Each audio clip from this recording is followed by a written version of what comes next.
दिनों देखा कि किस बेरहमी से इन्होंने युवाओं के साथ अत्याचार किया और साथ ही आम आदमी की जेब पर डाका डालने का काम किया। खुद कहते हैं कि भाई हवाई चप्पल वाला व्यक्ति हवाई जहाज तक का सफर करे, लेकिन जिस व्यक्ति के पास बाइक है, स्कूटी है, कार है, उसको भी सड़क पर लाने का काम कर रहे हैं ये लोग कि भाई आप हवाई चप्पल डाल के पैदल चलिए। अब देखिए, नितिन गडकरी जी कभी कहते हैं कि भाई, कभी कहते हैं कि 100% इथेनॉल पर मैंने साइन किया है, अगले दिन कहते हैं कि E20 इथेनॉल पर मैंने मेरी स्वीकृति है। उनको खुद नहीं पता कि क्या करना चाहिए। कभी कहते हैं कि भाई अगर आपको शुद्ध तेल चाहिए तो आप अगर एथेनॉल के साथ चलते हैं तो आप अच्छा वाला तेल लीजिए, 170 रुपये वाला लीटर वाला तेल लीजिए। तो संशय की स्थिति बनी हुई है। अब आप देखिए, जो BS3 व्हीकल है, जो वाहन है, उनमें अगर आप पेट्रोल डालें तो जगह जगह शिकायतें आ रही पूरे देश में लगातार। वो तो खुद मतलब साइंटिफिक प्रूव हो चुका है कि जो BS3 पेट्रोल वाहन है, उनमें आपको अगर कुछ पुर्जे डलवाने पड़ेंगे तो व्यक्ति यही काम करता रहेगा।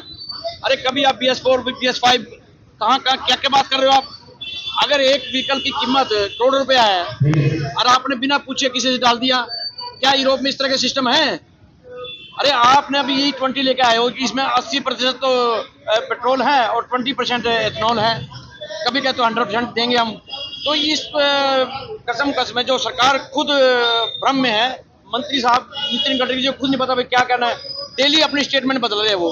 तो आज हम सब लोग मिलकर, कांग्रेस के लोग, आज हम जो इथेनॉल का जो प्रभाव पड़ रहा है वाहनों पर, उसके विरोध में आज हम ये विरोध प्रदर्शन कर रहे हैं।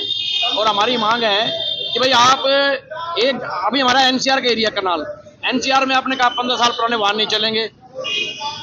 इधर आपने एथेनॉल डालकर वाहनों को खड़ा कर दिया है। तो हमारी मांग है कि भाई आप देखिए, आप वेस्टर्न कंट्री में जाइए, आप यूरोपियन कंट्री में जाइए, आप USA जाइए, वहाँ पर आज भी 30-40 साल पुराने वाहन चल रहे हैं। तो जब यहाँ पर मान लीजिए गाड़ी चली है 50,000 और वो मान लीजिए BS4 है, BS3 है, वो दिल्ली जा नहीं सकती, और 10 साल से ज़्यादा है तो जा नहीं सकती है। ये नियम भी चेंज होना चाहिए, ये गलत है।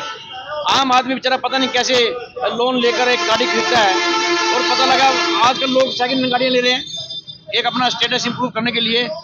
हर व्यक्ति सोचता है कि मेरे पास गाड़ी हो, मेरा परिवार गाड़ी में चले जाए, इतनी गर्मी होती है यहाँ पर। और वो जब लेता है तो पता लगा इसकी लाइफ ही 2 साल है, तो उस पर क्या बीतती होगी बेचारे पर।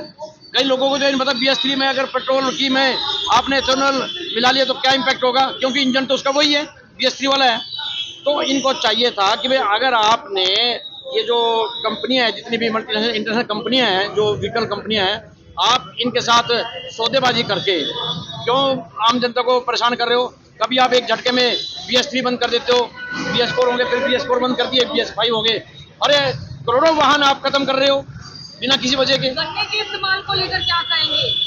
देखिए, यही तो है ना जी, गन्ने का जो इस्तेमाल हो रहा है वही तो इथेनॉल में बनना ना। उससे पानी की कितनी वेस्टेज है, कितने हजारों गैलन लीटर पानी वेस्ट हो रहा है, उधर गन्ना क्या कर रहा है।